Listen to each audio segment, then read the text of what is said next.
दोस्तों, आप सभी को आज दिनांक 29/3/2023 में चैत्र नवरात्रि के 8वें स्वरूप माँ महागौरी देवी की हार्दिक शुभकामनाएं।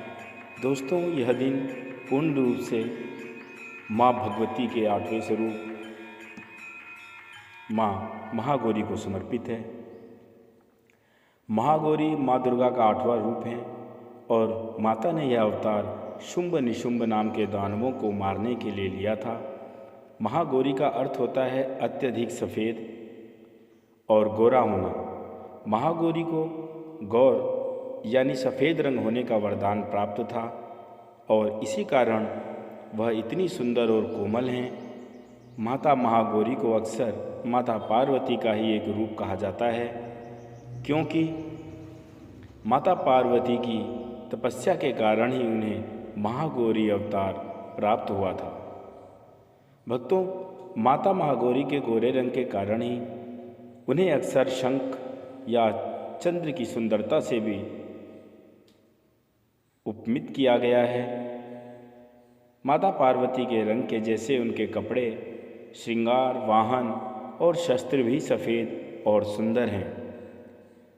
माता पार्वती की आयु 8 वर्ष मानी जाती है। उनका स्वभाव बहुत ही कोमल और सौम्य है।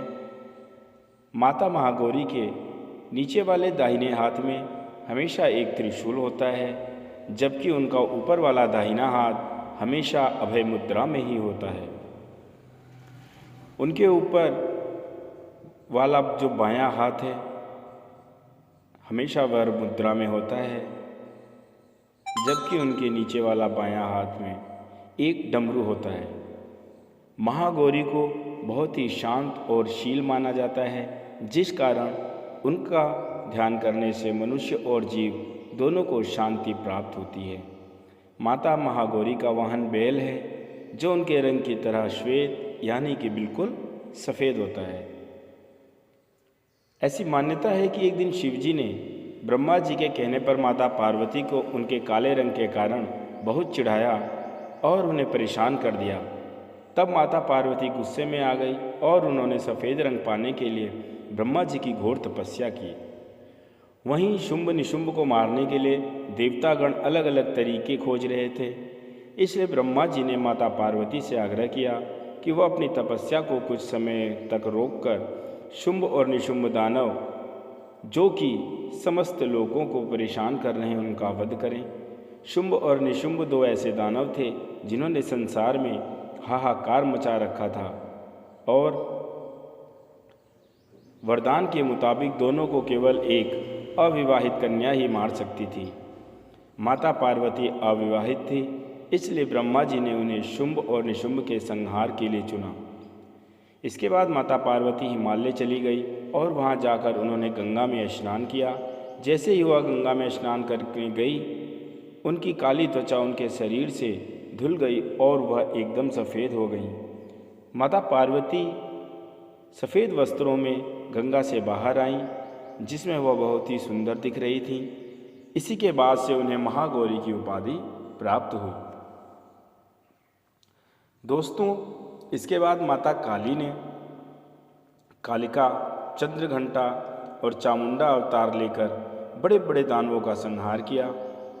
फिर माता महागौरी वापस अपने काली रूप में आई और उन्होंने शुंभ व निशुंभ का वध किया।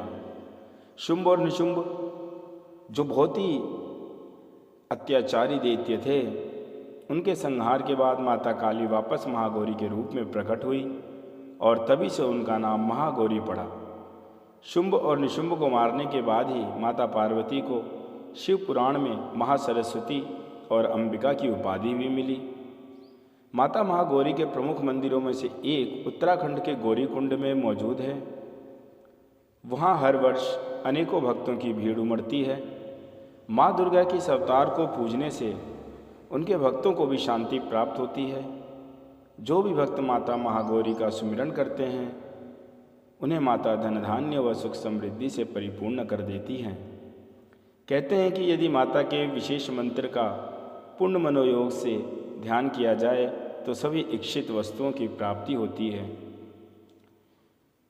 दोस्तों, जब आप आज माता महागौरी का व्रत धारण करेंगे, उनकी पूजा करेंगे, तो उनके मंत्र का उच्चारण करना बिल्कुल ना भूलें समय समय पर। आइए माता की मंत्र का उच्चारण करते हैं एक बार मिलकर।